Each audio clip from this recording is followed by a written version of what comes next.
Awesome. So, hey, Charlie here. I'm here with Kelvin, current student in the Facebook Ads MBA program. And we've actually known each other for a while longer than that. I think we did some one-on-one stuff. You got some ebooks. We kind of come around.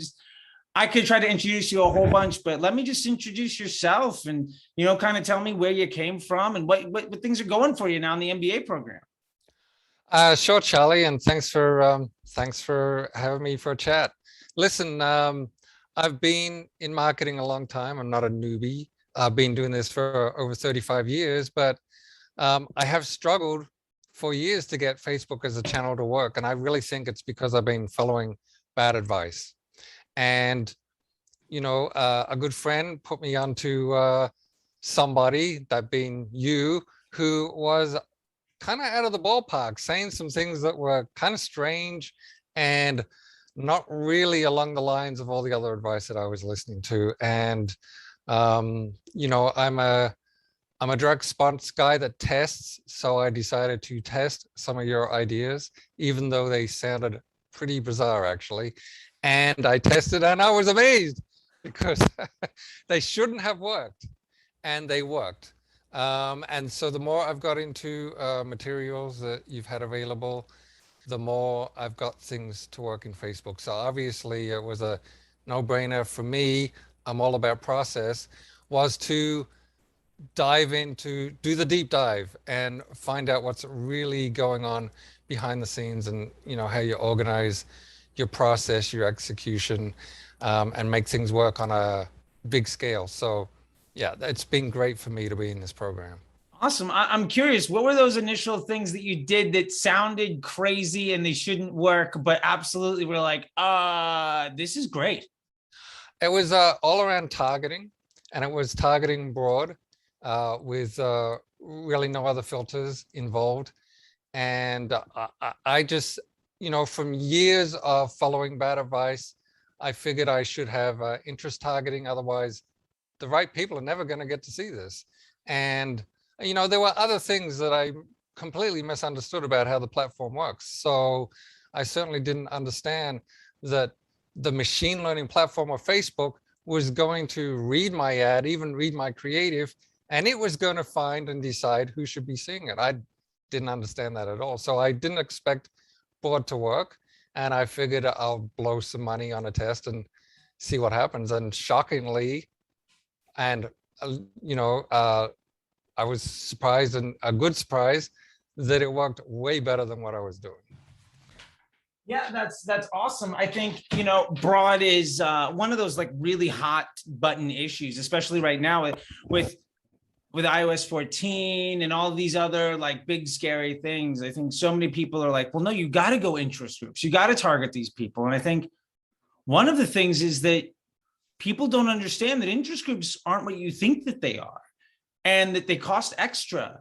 And that, to be fair, the tech hasn't been updated since like 2015. So you're using really outdated technology to do something that will raise your cost of advertising. And the funny thing is, so many people say, well, I run ads at targeting audiences and then run them at broad, and they don't work at broad. And I'm like, well, you tested them against interest groups, and you scaled, and you taught the machine to learn how to be successful there. And the analogy I always like to make is, you raised a spoiled, rotten kid that cannot succeed without mommy and daddy's money. And when you threw it out there in the real world and it failed, you were like, well, clearly the problem is mom and dad need to be here to save me every single time. And it's like, that's not how you're successful. And if you're constantly trying to find the right audience for the right ad, it's so stressful, so expensive, so unstable. And if it's not going to be stable, you can't scale it, and you have to solve that problem over and over again. I would challenge you to say that you never solved the problem to begin with.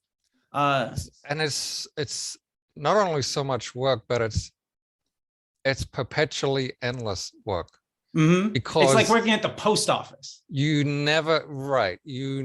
Because you never solve it. Look, I'm not new at marketing, but I didn't really understand how to do Facebook, an online channel. So I, bought a lot of programs, listened to a lot of advice, had dinners with people. And the essential advice I understood how to make it work was do some testing to get an ad to work, and then scale that ad.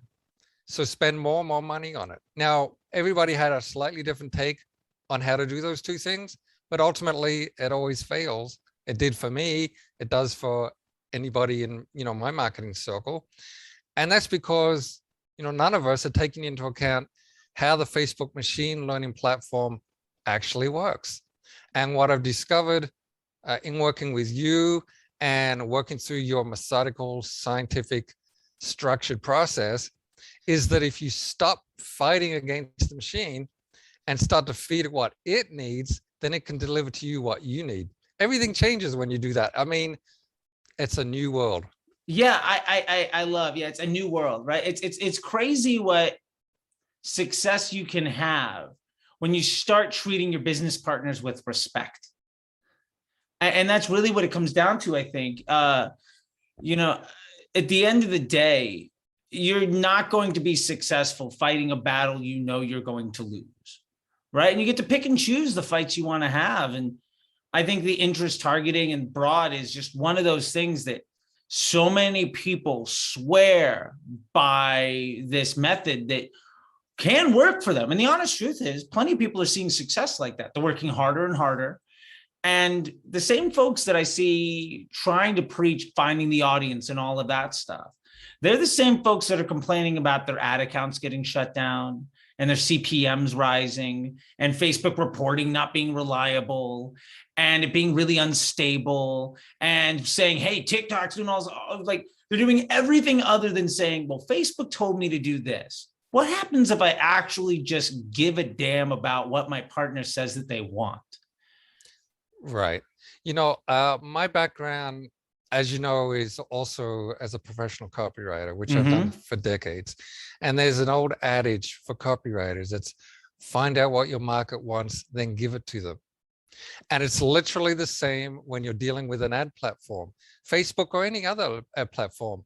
Find out how it actually works, what it needs. It is a machine after all. Find out what it needs and give it to it.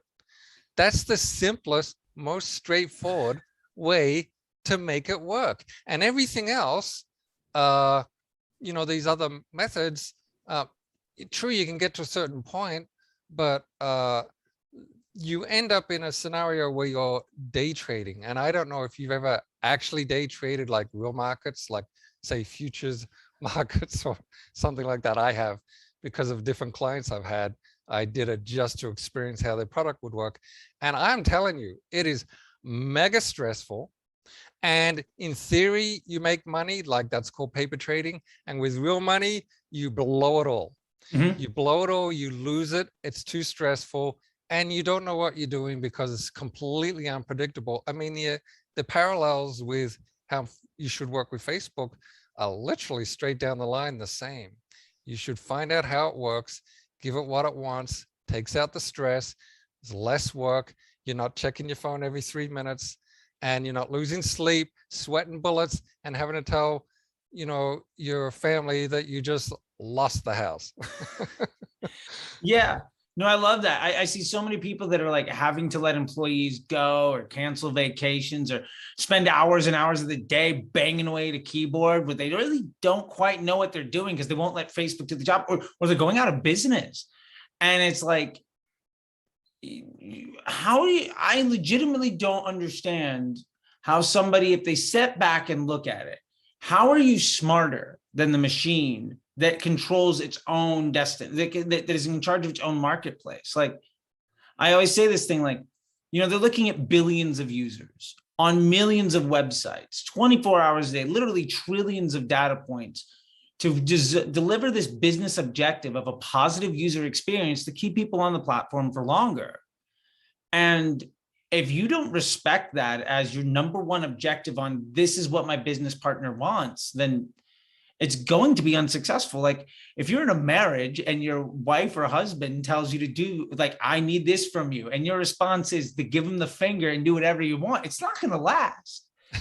And like, why would you possibly think that this would be any different, And I love that that's worked for you. And one of the things too that we really covered deep in the program is not just understanding how the platform works, but the testing and how to actually test to have high confidence, to do market research and all of that stuff. And I love a lot of what you've had to say about the testing, because you also had your own version of it that you were doing, that you brought to the table. And it was fun to see, like, you had spent years and years coming up with your own version, and there was a lot of parts that were right, and there were a lot of parts that were close, and then there were some parts where you just, oh, I didn't know that that's how it worked, so I didn't understand why it wasn't working for me. I'd love to know what you think about, and we're talking about the golden bear testing, our friendly mammal that makes money, if you want to call it that way. I don't know, I've never said that before, probably won't say it again.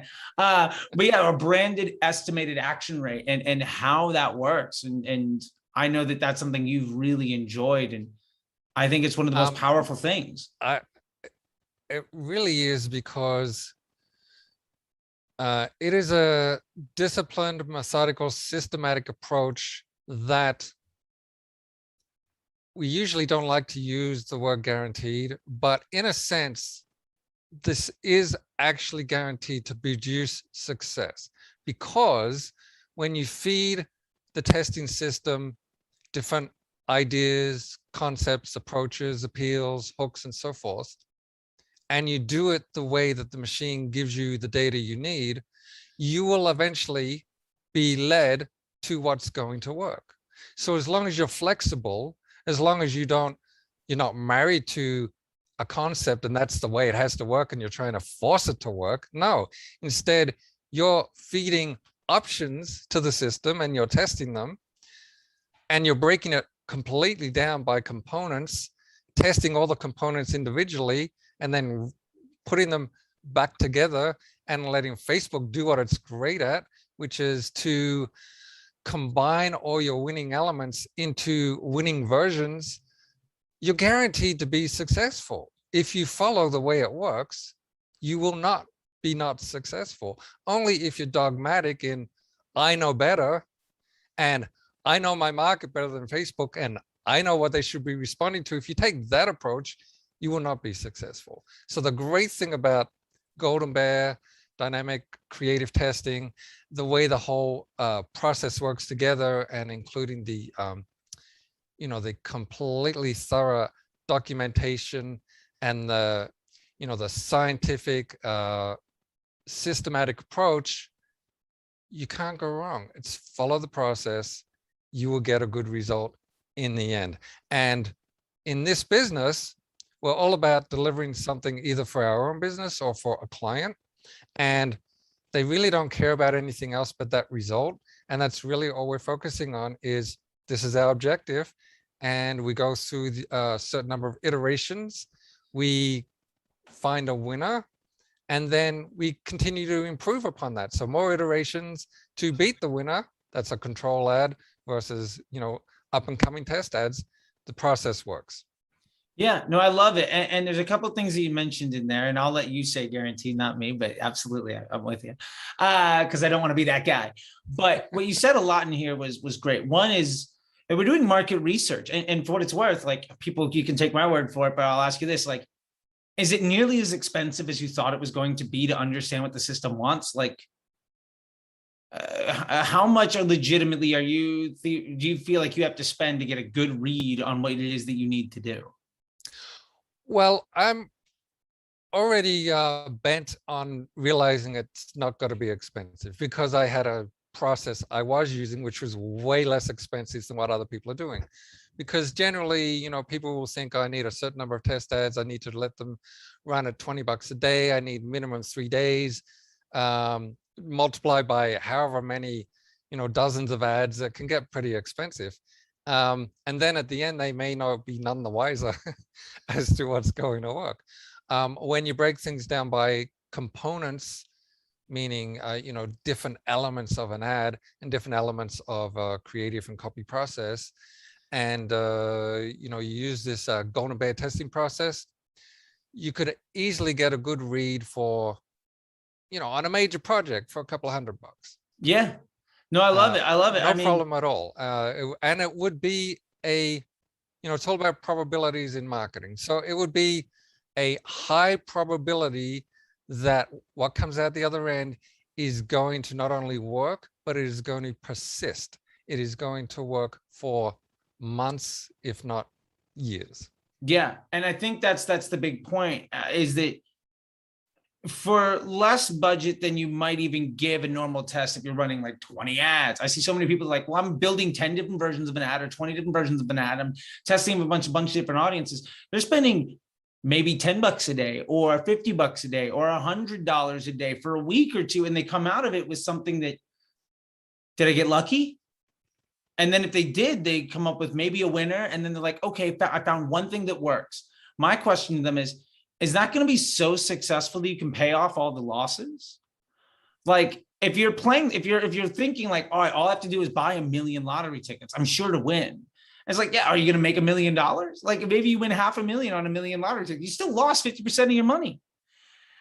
And like, there's just this idea of, we talk about the bears, the branded estimated action rate, and we're looking to help what can help the brand to improve the page score, as well as brand lift and sentiment in the marketplace, with also doing market research, but also improving that estimated action rate so that we can get ads that people want to see, that Facebook wants to show people. And the other side of that too is it ends up, not only are we running these abroad so that the cheapest audience we can, but our costs will come down. Like, I see all these people complaining about 30, 40, 50, $100 CPMs. And it's like, well, if you spent time and effort trying to give the system what it wanted, and you were able to systematically test that, which is the other part of this, a system and a process with heavy documentation that is low cost to deliver you higher and higher confidence results to move your business forward, with solutions that are not going to work for 3 days, but maybe 3 months or years, is just, I mean, that's the beauty of it. And I love that you've expressed all that kind of thing, because that's kind of the design, but I always like to see what other people think, especially when they're in the thick of it. Look, the other major light bulb moment that I had in digging into the testing process was that, okay, we're talking about the testing process for creative, for ads, but the truth is you can use this testing process for your advertising for Facebook, for your advertising for Google search, DDN, YouTube, which is far easier, more efficient to test here and then take the creatives there. You can use the same testing process for, is a product viable? Is a business model viable? What's the public sentiment around something? What brand positioning should I be using? I mean, look, I'm a direct response guy. I'm all about testing, but people say test, but they often don't really know how they're going to test, a strategy for testing, and how reliable that testing is going to be. So this would be the ultimate dream for someone like Eugene Schwartz or David Ogilvy. That like, this is a dream, just an absolute dream platform to be working on. I love it. It's funny. It reminds me of like, I just got served, like I'm an advertising guy, right? So I like stuff too. And I got reminded of this great RollRoyce ad that Ogilvy did, which was along the lines of, the loudest thing when this thing goes to like 0 to 100 miles an hour is going to be the clock, the electric clock. And it was such a good ad that they had, and the a year and a engineer half. said, there's a problem with the clock. We need to fix that. Yeah. And it was such a good ad that Rolls-Royce had a 1.5 year long wait, and they charged extra for that product. And it was just like, I mean, Ogilvy is clearly like the king. And the fact that you could theoretically try to find your version of that for dollars a day and really crack the nut for whatever your business is. And I love this too, because like, we are using it. I mean, you and I were talking about this for product and viability of offers from partners, right? Like, not to get too much into what we're doing, we'll respect that privacy, but like the idea of like, does this idea have legs? Yes. Is this something we should actually invest into? What of my 50 ideas are actually good? People don't realize, or maybe they do, but Facebook has 1/3 of the world's population on the platform. So it has billions of users. I don't know, millions, billions of daily transactions, trillions of data points. It can absolutely, and machine learning, artificial intelligence, use it. It's there. Learn how to use it. You will get better results on a variety of things you need to know for your business or a client's business that you would never know otherwise. And it's so much more efficient to test here than other platforms. And it doesn't mean you can't scale on other platforms. But first find out what people are going to respond to, and then take your best 10 or 20 creatives to YouTube and or GDN, and hit the ground running on those platforms. Yeah, like I see so many people doing it the other way. They spend so much time and energy trying to find the best creative, and they're like, this thing looks really cool.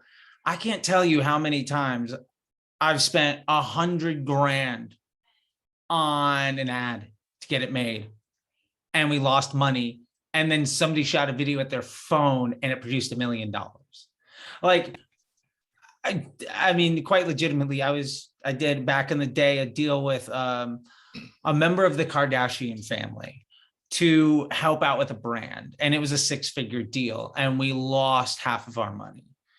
And we had the woman that answered the door and the phone at the front desk take a little video for her Snapchat. And it did 3 times as much revenue. And it was just like the best laid plans and all that fun stuff, right? But proving ideas out is just such a thing. And, you know, when you're talking about this, you also mentioned a lot of the documentation. And I know that that's something that you've really latched onto, and a lot of other people have, the idea that not only are you learning how the system works and how to test, but there's also this infrastructure and the systems and documentation that, you know, you come away with. And I'm curious to know, like, out of all of that stuff, what has been some of your favorite documentation, or what are some of the things that were like really helpful? You know,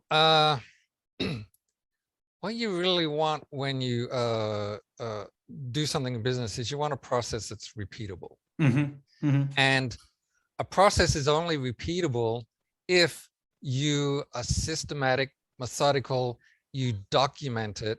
And when you do it again next month, you do it the same way. And then you can refer back to what you did, and you can make plans for what you're going to do next month.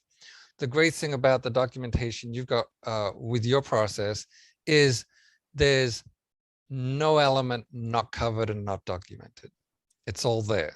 It's disciplined, methodical. It's the scientific method in action, extremely well documented.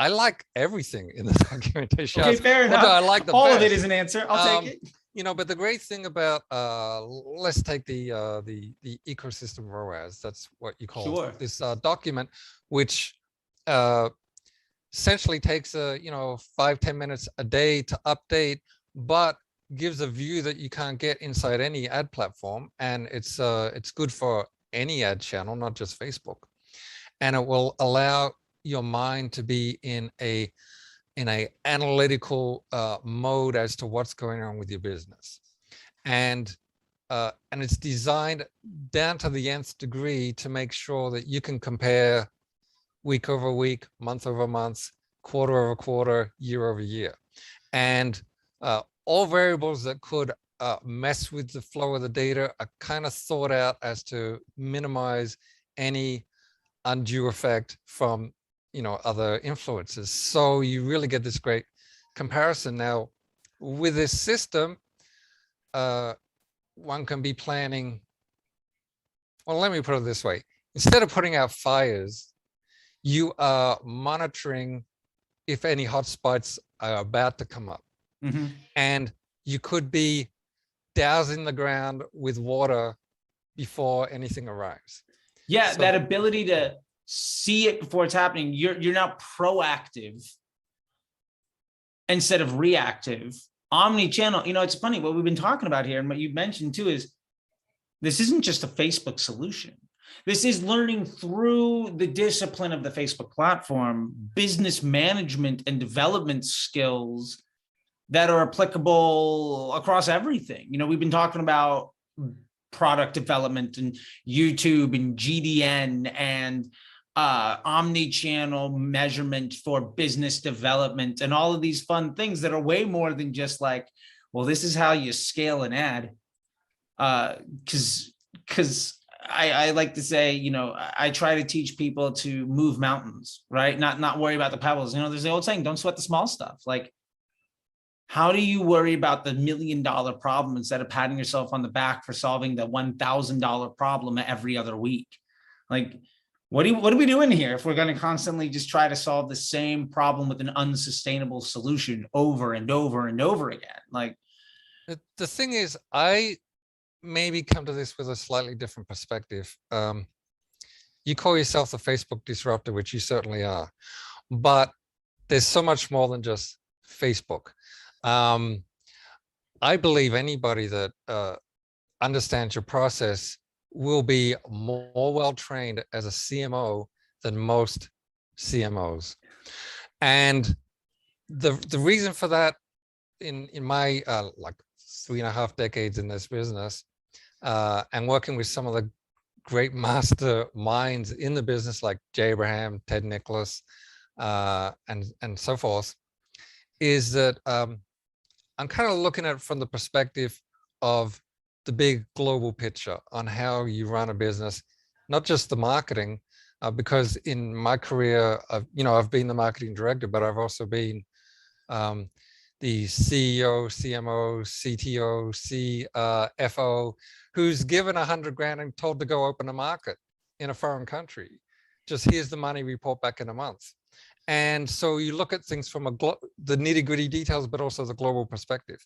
So when I look at, for example, in the hundreds of thousands of dollars I've spent in training over the decades, without a doubt, the two most valuable trainings I've ever done.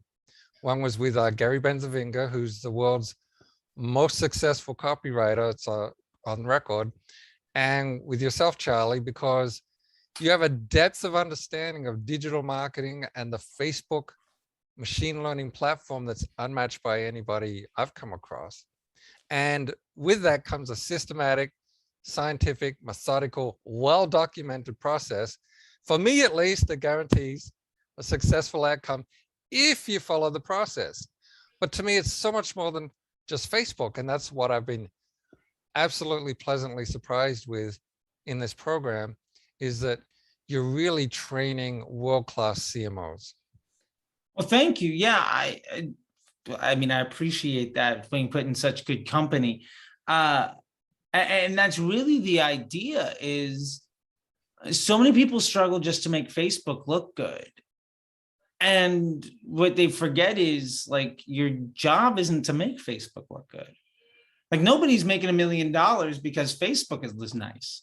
Like, you have to do business development. I think the best media buyers in the world are business development individuals and marketing minds that can do things. And you've had every title under the sun, and you can appreciate that. And so many people that I see struggle, they're just like, well, I'm trying to scale my Facebook ads so that my business will be successful. And it's like, well, you're not even addressing the problem that you have. And if you can make Facebook really simple and easy so that it's something you can manage with a high level of confidence in a small amount of time, and then use these skills and process in the documentation to really begin to analyze what other business problems you're having, so that instead of saying, I want to spend 10 grand this week or $1 million this year on Facebook, or whatever it happens to be, what if your problem is like, I want to understand why I can't spend 2 million?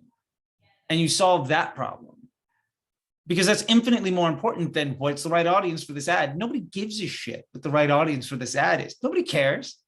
And the answer to that isn't, if that's not something that you're going to be able to invest in long-term with 5, 6, 7-figure budgets, like, it's a solution I don't even give a damn about, because it's not a scalable solution for a problem that means anything. And I love well, that that's one of the great things about the documentation and the process here, is that, as we've been going through this week over week, your real focus is showing us, the participants, how to think big picture, how to think solving big problems, not solving ad problems, but solving strategy problems. And you give a lot of good examples of how your test and your ad and campaign could be successful, but it sunk the business. Yeah.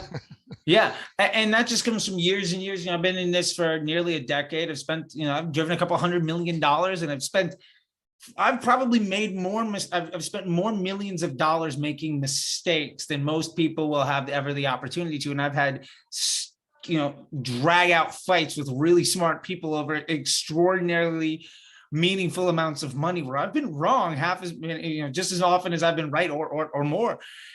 And from that, learning what actually matters, because I think that I've had the luxury of being the person that was too proud to listen and too smart for their own good, and the smartest guy in the room at a thing that nobody understood, in a way where I was more of a liability to that business. And I had somebody else that said, like, I don't care that you solve this problem. We've got something, like, this is irrelevant, and I like to use the example of, like, the way that I always think of it is, if you've ever seen the movie Gangs of New York, in that movie, there's this scene where they have all these, there's this big gang fight to, like, take over this, like, town square, right? And they're, like, knifing each other in the street and all sorts of stuff like that. And then the Navy is out in the harbor and they just decimate the whole neighborhood. It's like, I could be the guy trying to work my ass off to be king shit of this, like, stump, of this little, plot of dirt. Or I could be the guy with the cannonballs decimating the entire neighborhood. And it just took me banging my head against the wall with really smart people over and over again to be able to understand, what is it that makes these businesses, what is it that takes a 6-figure business and makes it a 7? Or why was this business that I worked at, where we started at 8 million and went to 95? Or how are these, like, 8 and 9-figure businesses being run? And the funny thing is, almost all of them have a lot of things in common. And a lot of the documentation that we go over in the program is things that I've directly lifted from, like, dozens of these, like, 8 and 9-figure businesses. Like, you go into a conversation, they want to know what your testing roadmap is. They want to know what your year-over-year plans are. They want to know, like, what your investment is by platform and your incremental, contribution to the bottom line. They don't give a damn about, well, our click-through rate on this ad was so-and-so. Like, nobody gives a shit. And if you're having a conversation that doesn't matter to the person writing the check, then your conversation probably shouldn't even matter to you, because you have to think big enough to solve problems. And so many people are just chasing their tail in their backyard and not really realizing that, like, there's a whole world out there. And in my experience, at least, and I'm interested to see what you think about this, a lot of the advice and a lot of the people, coaching individuals and making courses and doing all of these things, one of the biggest problems is they're really good at their little space in the universe. They figured out how to win that gang fight. And the problem is, that doesn't mean that you're meaningful to anybody. Like, the agency owner that has figured out how to make Facebook look good doesn't have anything to do with the guy trying to build an 8-figure business. Like, I don't care if Facebook looks good. I want Facebook to look bad. Like, honestly, like, when somebody comes to me and they're like, well, we're getting a 3x on Facebook. I'm like, well, what's break even? And they're like, oh, 1.5. And I'm like, great. So you're spending half as much as you should. Like, you're actually a liability to the success of this business because you're too good at your job and too myopically focused on the small little part of the universe that you understand. Yeah, there's a couple of points there. I mean, my background in info publishing, that's where I started, in info publishing in the late 80s and or mid 80s. And the interesting thing about info publishing is a lot of products about how to, and especially in the realm of how to make money, the dirty little secret of the info publishing business is, if a business model doesn't succeed, you shrink wrap it and sell it to make your money back. I mean, ultimately, you're buying information that doesn't work. That's often, I'm not saying it's always the case, but it's often the case.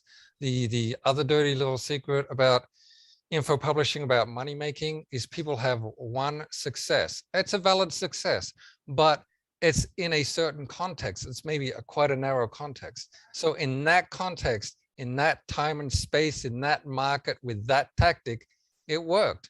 But then they shrink wrap that and do seminars all over the world selling this process, which won't work for anybody because it's completely out of context for anybody else's situation, circumstances, or scenarios. So the same thing goes for a lot of information on all online advertising, be it Facebook or any other channel. Often they have had certain successes which are valid, or sometimes they're not, but they have certain successes which are valid, but does that mean that you can duplicate that? Are your circumstances the same? Are you in the same market? Are you at the same, is your business model the same? Are you at the same level of development? Has the market itself changed? Has the platform changed since they told you you should do X, Y, Z? Are they taking into account how the platform really works, or are they selling you out of context hacks which work to a point and then they stop working because they're going against how the platform works? So that's the problem with a lot of products you can buy on how to do online advertising. And my experience in offline, because I was originally a direct mail guy doing hundreds of millions in direct mail, and a space media, that's advertising in magazines that sometimes still exist. But when you move to the online, it's it's kind of like the Wild West in terms of people understanding what to do, and it's so fast moving. Information that if you I have a new saying, if you go to the bookstore and you look at books on how to make money, if it's already made it in a book, it's out of date. If it made it through the whole publishing process and got to a shelf, don't read it because it's too late. It's outdated. But the other flip side of that is small, medium-sized business often think, we're entrepreneurs and, we're different from Fortune 500 companies, Madison Avenue, people that go to Madison Avenue agencies and so forth. They think, they're not direct response. They don't know what they're doing and so forth. And I think small to medium-sized businesses sometimes act like a little bit snobby towards large businesses. But the truth is, we could learn a lot from the process and systems that large businesses use, because let's face it, they're probably doing way more volume and business than us for a lot longer than we've been around. And they've probably learned a thing or two about testing, sustainability, foreseeing the future, or at least starving off competition. We could learn a lot. The truth is, but how do you do that? How do you learn that? I mean, books that are too academic, we don't learn it from that. What I love about your training here is you've been working with those types of businesses. You have seen what they're doing today that's working in terms of process and documentation and controlling the whole system. And you've brought it to a level that works for an entrepreneur, a small, medium-sized business, or even a majorly large business. So Yeah, people aren't gonna get that information elsewhere. I love that you're saying that. And, I'll ask a question about that in a second, but I absolutely agree with you too. Like, it's funny, I made this little video last night. I was like, I posted it as an Instagram reel this morning. It was like, what do 90% of advertisers of elite Facebook marketers have in common? A client who doesn't need them. And if you don't have a system and a process to repeat success with confidence across any vertical with any business model, then you got lucky. And there's tons of people that get lucky. And there's nothing wrong with folks getting lucky and being successful. Hey, more power to you. But by no means is one person getting lucky in isolation a plan for the future. There's so many great ideas where the one person had it, they crushed, you're not going to beat them. And I just think that that's so important. And to get what you were talking about, like, I think I'd really love to know, like, if somebody might want to know, or people might be interested in, like, what does this look and feel like on a day-to-day basis, or what does the program actually feel like? And I'd be interested to know from you, like, what are the pieces in the flow of how you've gone through this thing? Because we're, I think week 8 or week 7, we're in week 7 of the thing. Almost cut you off on a week. My apologies. We're on week 7 of this process now. And from all of this, there's a lot of different moving parts, and I try to teach in different ways. But what are the things that you've found were that you enjoyed the most, that you got the most value out of, besides just, oh, here's a Google sheet and have a good time? The great thing here is each week, you start with a presentation about the information.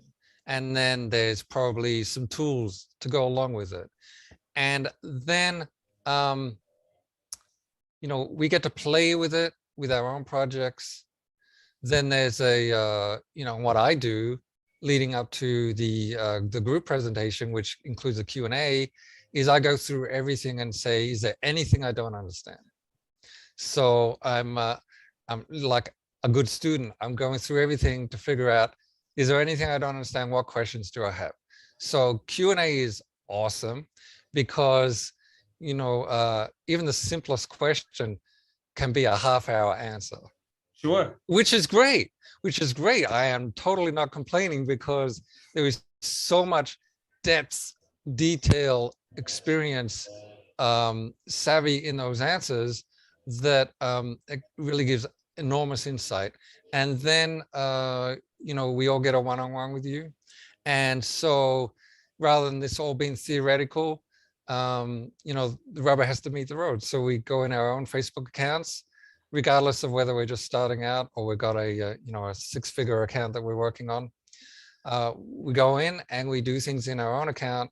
And then on the one-on-one, we get to go over, again, questions, concerns, fuzzy about something. What did that really, everything is, clarity is the end of is the goal.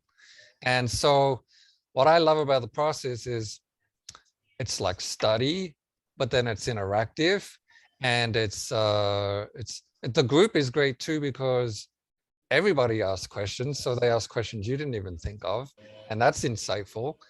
But then there's also the one-on-one where it's your proprietary projects that you're working on. So yeah, that's what I love about that. Awesome. Yeah, and that's what I love about it too. I think the live coaching part of it all and the community is so valuable. And for what it's worth, like one of the reasons that I decided to do it this way is because I used to be a guy that you'd bring into your ad agency to teach your entire team how to be better.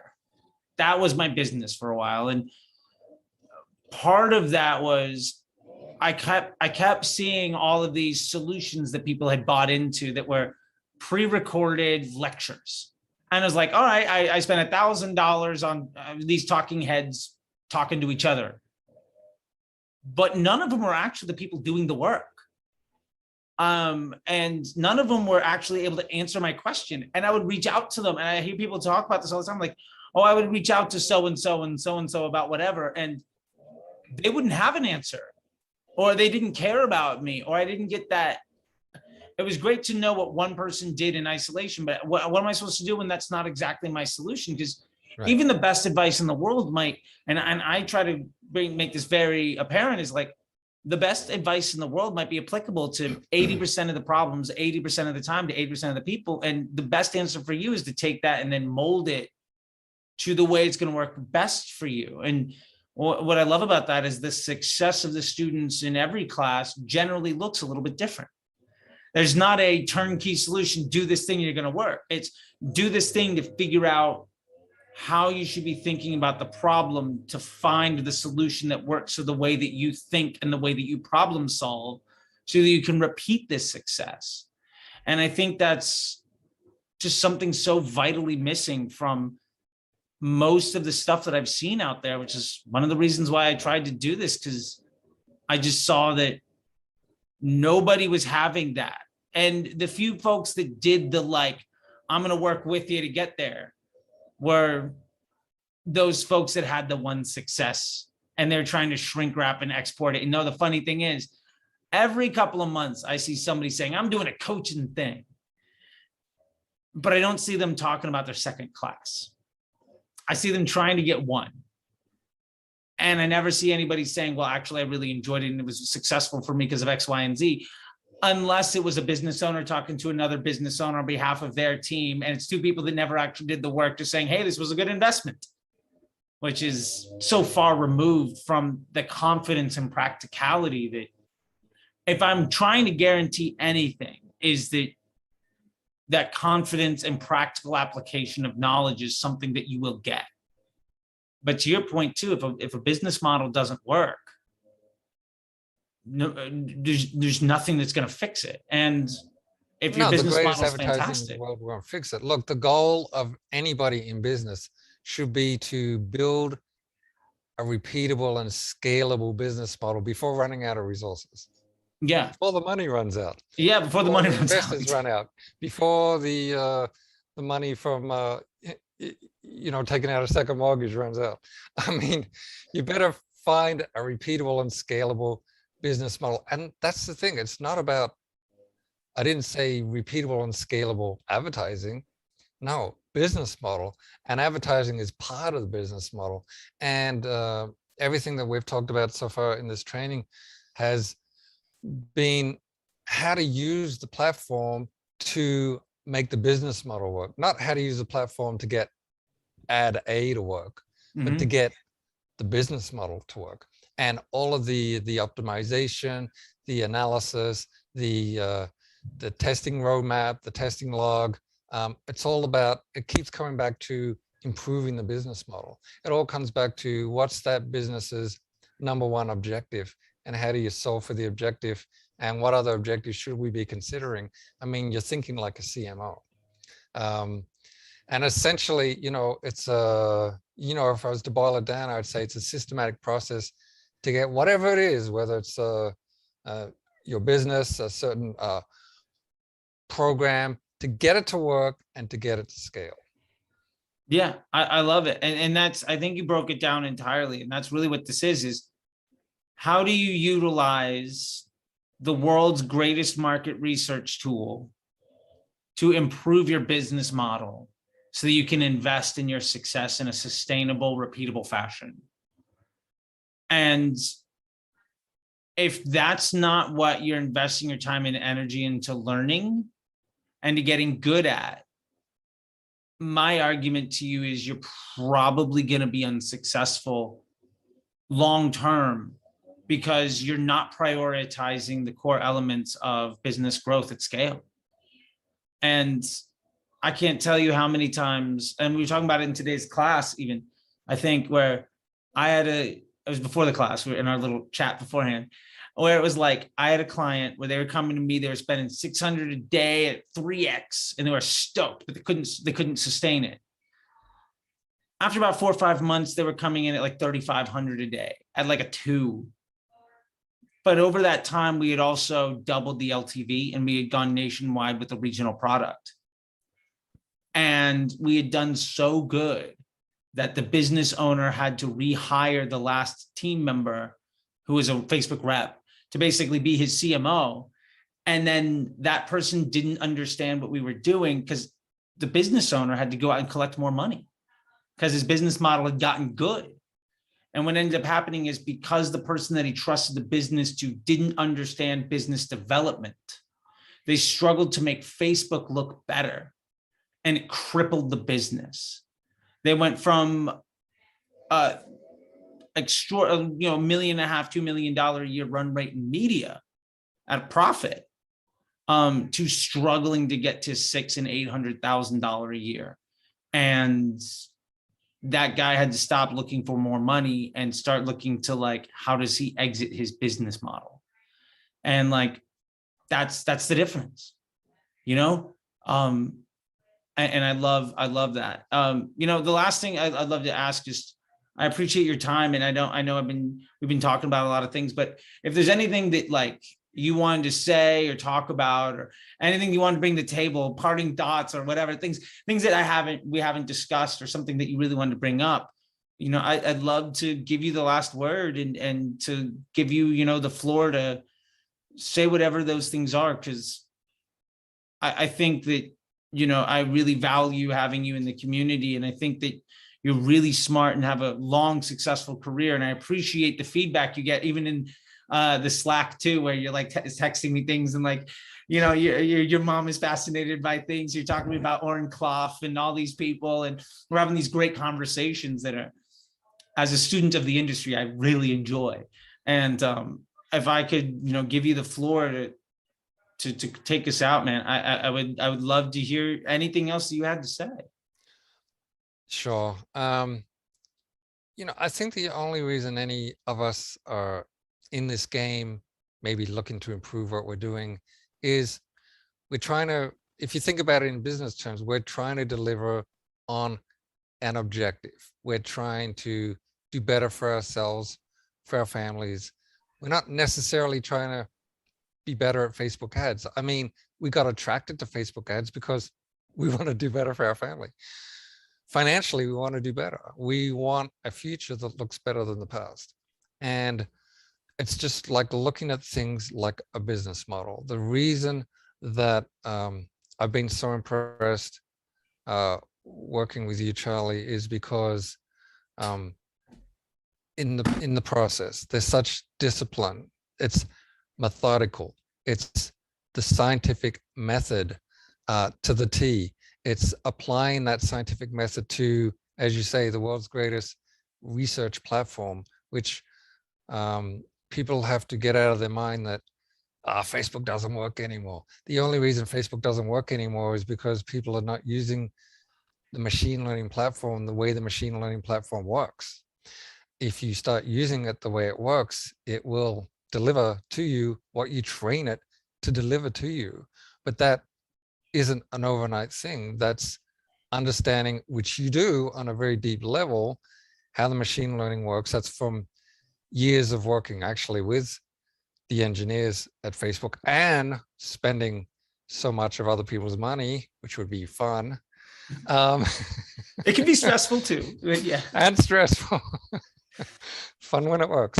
But it takes time. There's the process takes you through and delivers what it promises. So you fit garbage in, garbage out, something good in, something good out.